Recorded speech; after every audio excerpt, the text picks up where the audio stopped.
7 फरवरी 2026 दैनिक GK current affairs जो सभी परीक्षाओं के लिए अति महत्वपूर्ण है, इनसे संबंधित तथ्य लेकर हम प्रस्तुत हैं। सभी को very very good morning. GK current affairs अब तक में आप सभी का स्वागत एवं अभिनंदन है। चलिए देखते हैं आज के दिवस के बारे में, यानी राष्ट्रीय सुरक्षा और डिजिटल साक्षरता जागरूकता 7 फरवरी को मनाया जाता है पूरे भारत में। विवरण: आज का दिन डिजिटल युग में डेटा सुरक्षा और साइबर साक्षरता के प्रति नागरिकों को जागरूक करने के लिए समर्पित है। मतलब यह है कि जब भारत डिजिटल इंडिया की ओर बढ़ रहा है तो भारत सरकार भी इसमें काफ़ी मदद दे रहा है। वर्ष 2025-26 के बजट में साइबर सुरक्षा के लिए 782 करोड़ रुपए आवंटित किए गए, जिसका लक्ष्य है कि नागरिकों को फिशिंग, डेटा चोरी और ऑनलाइन फ्रॉड से बचाना और साइबर सुरक्षा की तरफ भारत सरकार ने भी बहुत बड़े कदम उठाए हैं। लोगों को इससे शिक्षित करने के लिए भी कदम उठाए हैं।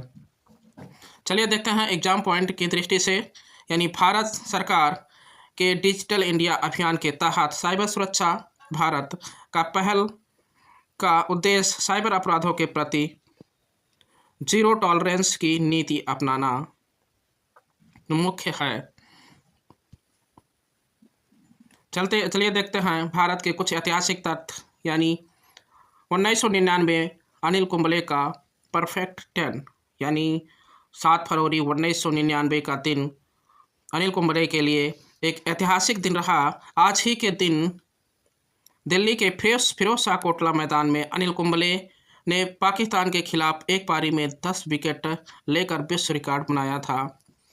मतलब फिरोज शाह कोटला भारतीय लेग स्पिनर अनिल कुंबले को दिल्ली के फिरोज शाह कोटला, जो जिसका नाम बदलकर इस समय वर्तमान में अरुण जेटली स्टेडियम हो गया है, उसमें पाकिस्तान के खिलाफ एक पारी में 10 विकेट लेकर इतिहास रचा था।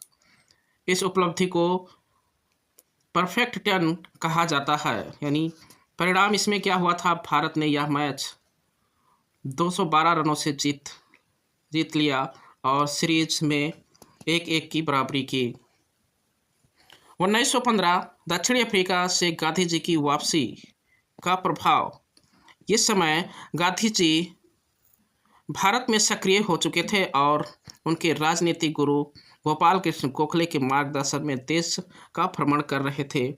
यानी गांधी जी देश का भ्रमण 1 साल तक किया। ये इसलिए भ्रमण यह था कि लोगों के व्यवहारों को जाना जाए और लोगों की स्थिति क्या है यह जाना जाए, और तब जाके इस पे जो है कुछ आगे कदम उठाया जाए।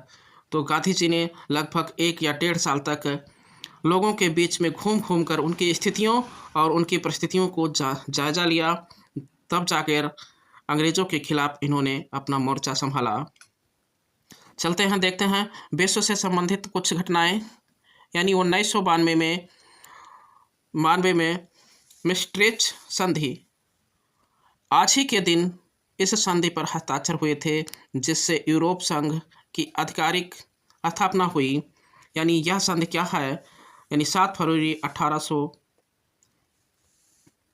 फरवरी 1992 नीदरलैंड के मैस्ट्रिच शहर में हस्ताक्षरित यह संधि आधुनिक यूरोप संघ की स्थापना का आधार बनी। 1812 चार्ल्स डिकेन्स का जन्म। प्रसिद्ध अंग्रेजी लेखक चार्ल्स डिकेन्स यानी का जन्म हुआ था, जिन्होंने Oliver Twist a letter of two cities का लेखन कार्य किया।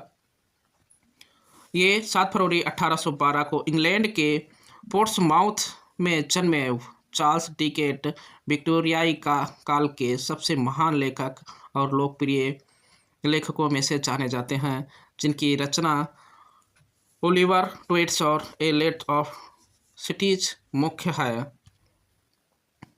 चलिए जानते हैं कुछ प्रमुख पठार के बारे में, जो यानी पठार पृथ्वी की सतह पर उठे हुए वह समतल भाग हैं जिनकी चोटियाँ सपाट होती है। इसीलिए परीक्षा की दृष्टि से यह महत्वपूर्ण है। मतलब पहाड़ में चोटियाँ होती हैं और पठार में चोटियाँ नहीं होती हैं, बस यही अंतर होता है। इसकी ऊंचाई ज़्यादा नहीं।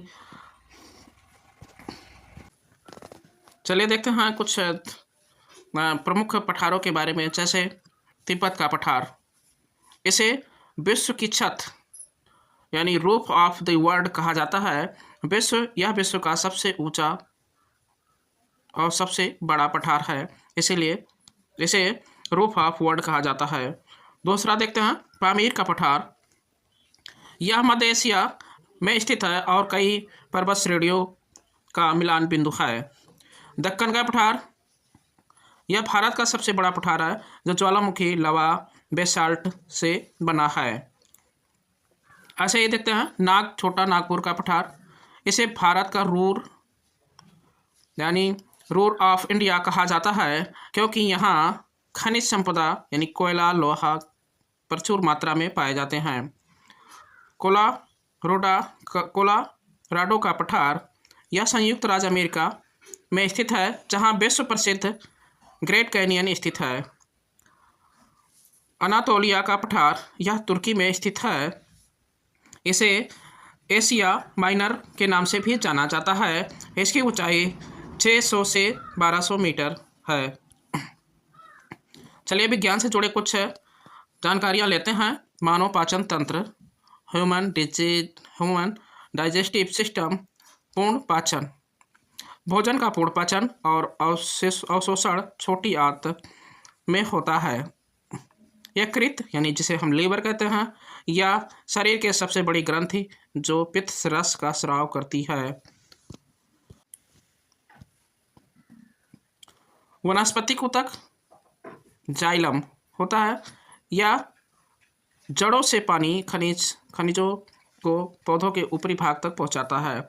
मतलब यदि कभी ऐसा भी समझा जाए कि पौधे जो है जड़ से खनिज किस माध्यम से लेते हैं, तो उसको होगा जाइलम। फ्लोएम का क्या कार्य होता है देखते हैं। यह पत्तियों द्वारा बनाए गए भोजन को पौधे के बाकी हिस्सों तक पहुंचाता है। फ्लोएम का कार्य है कि बने हुए भोजन को सभी भागों तक पहुंचाना होता है। इसके बाद में देखते हैं कार्य और ऊर्जा स्थितिज ऊर्जा। किसी भी वस्तु की स्थिति के कारण संचित ऊर्जा, जिसका सूत्र है mgh, जहाँ मास यानी जिसे कहते हैं द्रव्यमान, गुरुत्वाकर्षण और ऊंचाई यानी स्थिति ऊर्जा हर जगह समान होता है, इसी पर निर्भर करता है।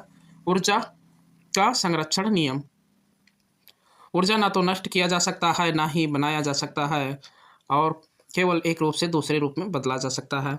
मतलब हम इस रूप में ये कह सकते हैं कि ऊर्जा का संरक्षण यानी ऊर्जा कभी नष्ट नहीं होता, केवल क्या होता है, एक रूप से दूसरे रूप में परिवर्तित हो जाता है। इसलिए यह ऊर्जा का संरक्षण नियम कहता है कि ना तो ऊर्जा नष्ट होती है ना ही उत्पन्न होती है, केवल क्या किया जाता है, एक रूप से दूसरे रूप में परिवर्तित किया जा सकता है। आइए जानते हैं खनिज और पठार के बारे में कुछ महत्वपूर्ण जानकारियाँ। विश्व के अधिकांश बड़े खनिज भंडार पठारों में पाए जाते हैं। मतलब जो संसार में जितने भी पठार हैं वहाँ खनिजों के ढेर सारे भंडार हैं। उदाहरण के लिए बता रहा है, अफ्रीका का पठार सोने और हीरे के लिए प्रसिद्ध है, जबकि भारत का छोटा नागपुर लोहे और कोयले के लिए प्रसिद्ध है। यही कारण है कि पठारी क्षेत्रों में खनिजों का भंडार गृह कहा जाता है।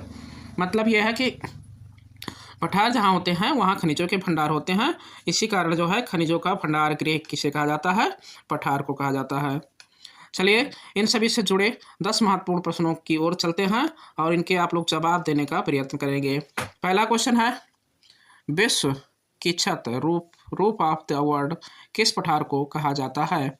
Option A Pamir, option B Tibet, option C Deccan, option D Anatolia. तो right answer option B Tibet के पठार को रूफ ऑफ द वर्ल्ड कहा जाता है। अगला क्वेश्चन देखते हैं, टेस्ट क्रिकेट की एक पारी में 10 विकेट लेने वाले पहले भारतीय कौन हैं? Option A Kapil Dev, option B Anil Kumble, option C Ravi Shastri, option D Bishan Singh Bedi. तो राइट आंसर ऑप्शन बी यानी अनिल कुंबले जो पाकिस्तान के खिलाफ लिया था। अगला क्वेश्चन देखते हैं, भारत का रूर यानी रू ऑफ इंडिया किस पठार को कहा जाता है? Option A Malwa, option B Bundelkhand, option C Chota Nagpur, option D Meghalaya. तो राइट आंसर ऑप्शन सी यानी छोटा नागपुर को भारत का रूर कहा जाता है। अगला क्वेश्चन देखते हैं, यूरोपीय संघ की स्थापना किस संधि के द्वारा हुई थी? ऑप्शन ए वियना संधि, ऑप्शन बी maastricht संधि, ऑप्शन सी वायसराय की संधि, ऑप्शन डी पेरिस की संधि। तो चौथे का राइट आंसर ऑप्शन बी यानी ऑप्शन बी maastricht संधि। अगला क्वेश्चन देखते हैं, पांचवा क्वेश्चन, पौधे में भोजन का परिवहन करने वाला ऊतक कौन सा है? Option A xylem, option B phloem, option C रंध्र और ऑप्शन डी पैरेनकाइमा। तो पांचवे का right answer option B phloem के द्वारा बने हुए यानी भोजन का परिवहन सभी भागों में किया जाता है। और अगला क्वेश्चन देखते हैं, मानव शरीर की सबसे बड़ी ग्रंथि कौन सी है? ऑप्शन ए अग्न्याशय, ऑप्शन बी पीयूष, ऑप्शन सी यकृत जिसे लीवर कहते हैं, ऑप्शन डी थायराइड। तो छठे का राइट आंसर ऑप्शन सी यानी यकृत सबसे बड़ी ग्रंथि कहलाता है जिसे हम लीवर कहते हैं। अगला क्वेश्चन देखते हैं, स्थिति ऊर्जा का सूत्र क्या है? Option A mv², option B mgh, option C ma, option D F times into D. तो राइट आंसर होगा ऑप्शन बी mgh यानी द्रव्यमान मास मतलब मास गुरुत्वाकर्षण और हाइट का। अगला क्वेश्चन देखते हैं, ग्रेट कैनियन किस पठार का हिस्सा है? Option A Colorado, option B Atacama, option C Tibet, option D Ethiopia. तो आठवें का राइट आंसर होगा option A Colorado great canyon का हिस्सा है।